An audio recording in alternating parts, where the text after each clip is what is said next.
Hello, I welcome you all once again to my channel Explore Education. I am Dr. Rashmi Singh, Assistant Professor, Department of Education, SS Khanna Girls Degree College, University of Allahabad. And this time, I am going to discuss with you objective type questions from paper 2. Paper 2, that is problems of Indian education, and likewise it is the first set, then I will discuss its second set too.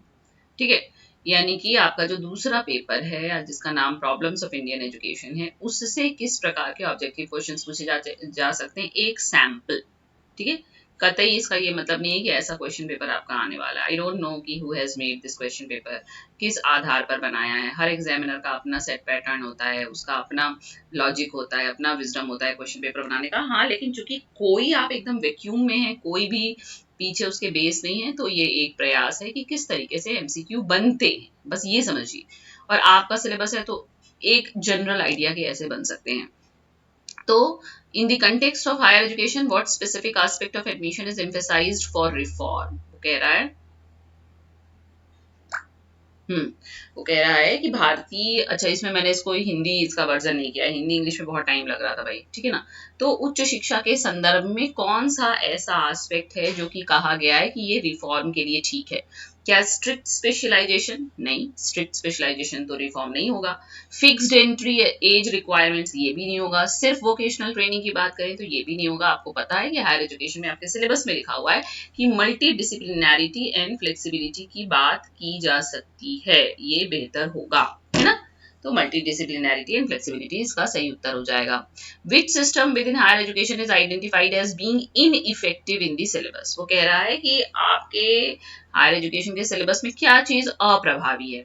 क्या internal assessment system? नहीं भाई, ये तो ठीक बात है। Grading system, ये भी ठीक है। एडमिशन सिस्टम की नहीं, बल्कि ये रेगुलेटरी सिस्टम की बात कर रहे हैं। इन इफेक्टिव रेगुलेटरी सिस्टम, ये आपके सिलेबस में भी कहीं लिखा है, आप इसे देखिए। ठीक, फिर वो कह रहा है along with autonomy what other program discipline is listed as a major problem in higher education, की हायर एजुकेशन की मेजर प्रॉब्लम ऑटोनॉमी के अलावा क्या है। क्या ये गवर्नमेंट फंडेड प्रोग्राम है? नहीं।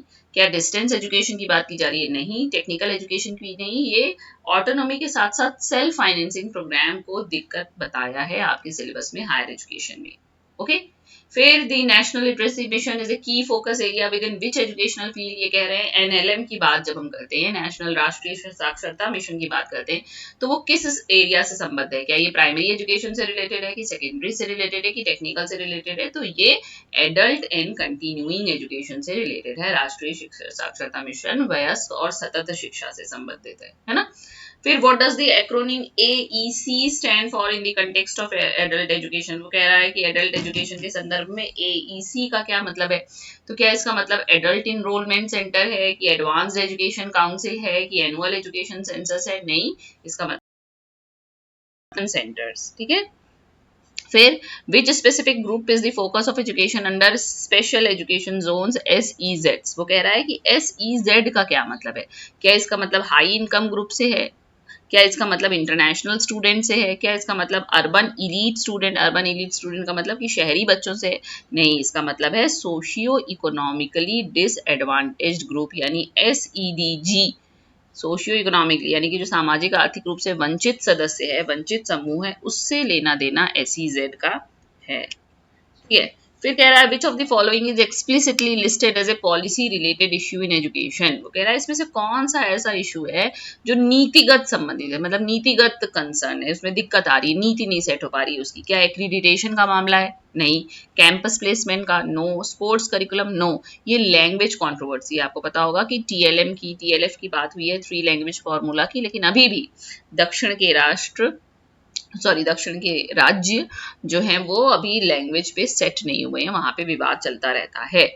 फिर constitutional provisions for education for all are discussed in relation to access, equity and what third factor? वो कह रहे हैं जब हम एजुकेशन फॉर ऑल की बात करते हैं, जब हम सभी के लिए शिक्षा की बात करते हैं, तो कौन कौन से हम फैक्टर लेके चलते हैं कि सब तक उसकी पहुंच हो, सब तक समता मूलक शिक्षा मिले, और कौन सी शिक्षा मिले? क्वांटिटी, मात्रा, कॉस्ट, इंफ्रास्ट्रक्चर? नहीं, हम बात करते हैं कि क्वालिटी भी मिले, एक्सेस भी मिले, इक्विटी भी मिले और क्वालिटी भी मिले।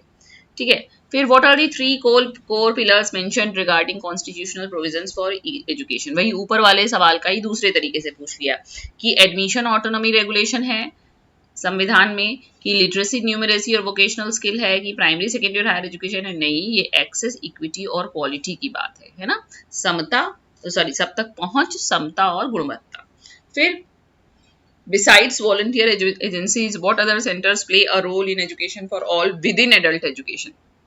वो कह रहा है कि जब हम वयस्क शिक्षा की बात करते हैं तो जो स्वयं सेवी संगठन है, संस्थाएं हैं, वो तो काम करती ही हैं इसके लिए। और कौन करता है? क्या हायर एजुकेशन सेंटर करते हैं, क्या लिटरेसी ट्रेनिंग सेंटर करते हैं, कि वोकेशनल सेंटर करते हैं? तो इसके लिए AEC काम कर रहा है, adult education centre. Where the concept of multidisciplinarity and flexibility is specifically linked to which process in higher education? वो पूछ रहा है कि इसमें से जो मल्टीडिसिप्लिनैरिटी और फ्लेक्सिबिलिटी का संबंध है वो उच्च शिक्षा की किस प्रक्रिया से, क्या एग्जामिनेशन से है या एक्रीडिटेशन से है कि प्लेसमेंट से है? तो इसका संबंध एडमिशन से है, आपको भी पता है। फिर which of the following is not listed as a sub topic under higher education? इनमें से कौन सा हायर एजुकेशन का सब टॉपिक नहीं है? भाई मल्टी डिसिप्लिनरी एडमिशन तो है, इनइफेक्टिव रेगुलेटरी सिस्टम भी है, सेल्फ फाइनेंसिंग प्रोग्राम भी है, लेकिन national literacy mission higher education का सब टॉपिक ना होकर किसका है? एडल्ट एजुकेशन का है। फिर which of the following is identified as a major problem concerning the regulatory framework of higher education? वो कह रहे हैं कि हायर एजुकेशन के रेगुलेटरी फ्रेमवर्क में इनमें से कौन सी मुख्य समस्या बताई गई है? क्या डिसिप्लिन को बताया गया है कि जो बहुत रिजिड है, क्या एडमिनिस्ट्रेशन की हाई कॉस्ट को बताया गया है, या गवर्नमेंट इंटरवेंशन बताया गया है कि बहुत ज्यादा है? नहीं, ये सब किससे रिलेटेड है? इन इफेक्टिव रेगुलेटरी फ्रेमवर्क से। ठीक है। फिर in the context of higher education what two characteristics are emphasised as essential for modern admission? देखिए बार बार घूम फिर के वही सवाल आ रहे हैं क्योंकि वही आपके कोर्स में ही है। तो ये मेरा एक प्रयास है कि आपसे 35 क्वेश्चन मैं पूछ सकूं, वो भी 2 सेट में। तो क्वेश्चंस रिपीटेटिव आपको लग सकते हैं कि हायर एजुकेशन के संदर्भ में वो कौन से 2 ऐसे गुण हैं जो मॉडर्न आधुनिक समय में एडमिशन के लिए रिफॉर्म माने जाते हैं? तो क्या स्पेशलाइजेशन और rigidity? No. Centralisation and standardisation? No. Vocationalisation and exclusion? No. ये है मल्टी डिसिप्लिनैरिटी और फ्लेक्सिबिलिटी की बात। फिर within the syllabus which type of programme is specifically mentioned as having disciplinary issues? वो कह रहे हैं कि सिलेबस में वो कौन सा प्रोग्राम है जिसको खास तौर पे कहा गया है कि डिसिप्लिन का इश्यू इसमें आता है। गवर्नमेंट फंडेड प्रोग्राम में नहीं आता, इंटरनेशनल एक्सचेंज प्रोग्राम में नहीं आता, बल्कि ये सेल्फ फाइनेंसिंग प्रोग्राम में आता है, वोकेशनल ट्रेनिंग में भी नहीं आता है। फिर the national literacy mission is A core component of which section of the curriculum? कि NLM किसका है? तो ये बात अभी भी हुई कि adult education, adult and continuing education का है।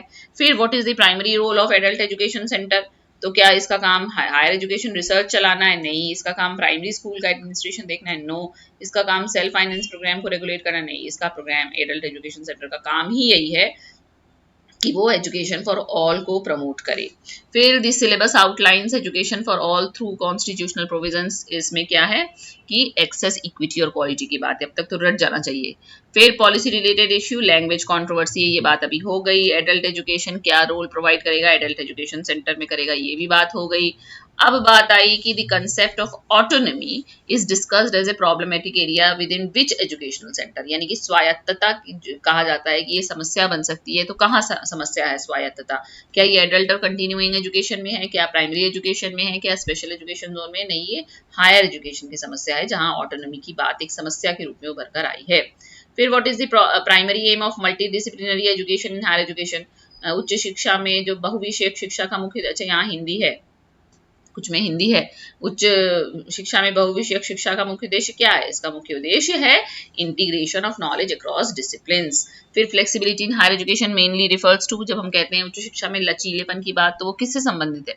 क्या फिक्स्ड करिकुलम से, क्या टीचर सेंटर्ड अप्रोच से, या एनुअल एग्जामिनेशन सिस्टम से? नहीं, ये CBCS से संबंधित है, यानी कि चॉइस बेस्ड क्रेडिट सिस्टम से इसका लेना देना है। फिर which of the following is a key issue in self financing institutions? कि सेल्फ फाइनेंसिंग, स्ववित्त पोषित संस्थानों की प्रमुख समस्या क्या है? क्या ऑटोनॉमी की समस्या कमी है? नहीं, ये तो खुद ही सेल्फ फाइनेंस ऑटोनोमस हैं ज्यादातर, या उसकी उतनी समस्या नहीं है। एक्सेस गवर्नमेंट कंट्रोल की भी नहीं है, लिमिटेड इनरोलमेंट की भी नहीं, इनकी समस्या है इन्होंने शिक्षा का व्यावसायीकरण कर दिया है, कमर्शियलाइजेशन ऑफ एजुकेशन। फिर autonomy in higher education institution implies, जब हम उच्च शिक्षा में स्वायत्तता की बात करते हैं तो उसका मतलब किससे है? क्या गवर्नमेंट के कंट्रोल से है, क्या फाइनेंशियल डिपेंडेंस से है, या कोई अकाउंटेबिलिटी आपकी नहीं होगी इससे? इसका संबंध है कि हम डिसीजन मेकिंग में एकेडमिक हमको फ्रीडम मिले, यानी कि हम थोड़े से स्वतंत्र रूप से निर्णय ले सकें। फिर ineffective regulatory systems in higher education lead to, वो कह रहा है कि जब अप्रभावी नियामक प्रणाली होती है तो उसका परिणाम क्या होता है? क्या क्वालिटी सुधर जाती है? नहीं। क्या स्टैंडर्ड यूनिफॉर्म हो जाते हैं? नो। क्या फंडिंग बढ़ जाती है? नहीं। इससे क्या होता है? क्वालिटी एश्योरेंस में कमी आती है। फिर adult education primarily focuses on, वो कह रहा है वयस्क शिक्षा मुख्यतः किस पर केंद्रित है? क्या यह फॉर्मल स्कूलिंग पर केंद्रित है, या केवल लिटरेसी पर केंद्रित है, या चाइल्ड डेवलपमेंट पर केंद्रित है? तो ये लाइफ लॉन्ग लर्निंग नीड्स पर केंद्रित है। हमको पता है वयस्क शिक्षा को अब हम लाइफ लॉन्ग लर्निंग के हिसाब से भी, नाम से भी जानते हैं। फिर the national literacy mission in India was launched in 1988। ये तो याद करने का सवाल है, आपको पता होना चाहिए। Adult education is best described as, वयस्क शिक्षा को सर्वोत्तम रूप से आप कैसे वर्णित कर सकते हैं? क्या ये टीचर सेंटर्ड लर्निंग होनी चाहिए, या एग्जामिनेशन ओरिएंटेड होनी चाहिए, या केवल थ्योरेटिकल होनी चाहिए? नहीं, ये नीड बेस्ड होनी चाहिए। जो एडल्ट आपसे एनरोल हुआ है उसकी आवश्यकता पर आधारित और एक्सपीरियंशियल लर्निंग होनी चाहिए। फिर the role of voluntary agencies in adult education includes, जब हम कहते हैं कि वयस्क शिक्षा में स्वयंसेवी संस्थाओं की बात करते हैं तो इनकी भूमिका क्या है? क्या पॉलिसी बनाना, कि करिकुलम बनाना, कि ऑडिट करना? नहीं, इनकी भूमिका है कि ये कम्युनिटी को मोबिलाइज कर सकें और अवेयर कर सकें एडल्ट एजुकेशन के लिए।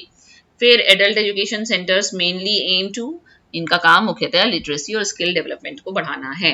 फिर right to education act is mainly concern with, RTE act किससे जुड़ता है जाके? क्या ये हायर एजुकेशन से जुड़ता है, या टेक्निकल से, या एडल्ट से? नहीं, ये फ्री एंड कंपलसरी एजुकेशन से जुड़ा हुआ है कि 6 से 14 वर्ष तक के बच्चों को मुफ्त और अनिवार्य गुणवत्तापूर्ण शिक्षा प्रदान करनी है।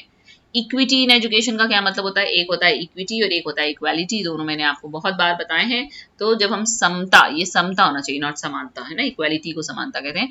तो शिक्षा में समता का अर्थ है equal opportunities based on needs, आवश्यकता आधारित आपको अवसर मिले। जिसको कम चाहिए उसको कम मिले, जिसको ज्यादा चाहिए उसको ज्यादा मिले। स्पेशल एजुकेशन जो जोन्स किसके लिए बनाए गए हैं? तो ये पहले भी क्वेश्चन रिपीट हो चुका है कि ये SEDG के लिए, DG के लिए बनाए गए हैं, सोशियो इकोनॉमिकली डिसएडवांटेज ग्रुप। फिर language controversy in education mainly relates to, शिक्षा में भाषा विवाद मुख्यतः किससे संबंधित है?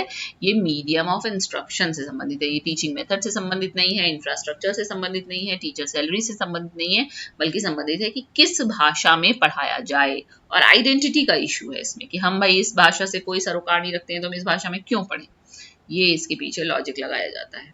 ओके, तो ये आपके पेपर 2 के 35 सैंपल क्वेश्चन, इसी तरह के 35 सैंपल क्वेश्चन में फिर आपसे डिस्कस करूंगी। और मैं आपको बार बार बता रही हूँ क्योंकि बार बार उसी कंटेंट से क्वेश्चन बन रहा है तो क्वेश्चन रिपीटेटिव लग रहे हैं, बट एक आइडिया तो आपको लग ही रहा होगा।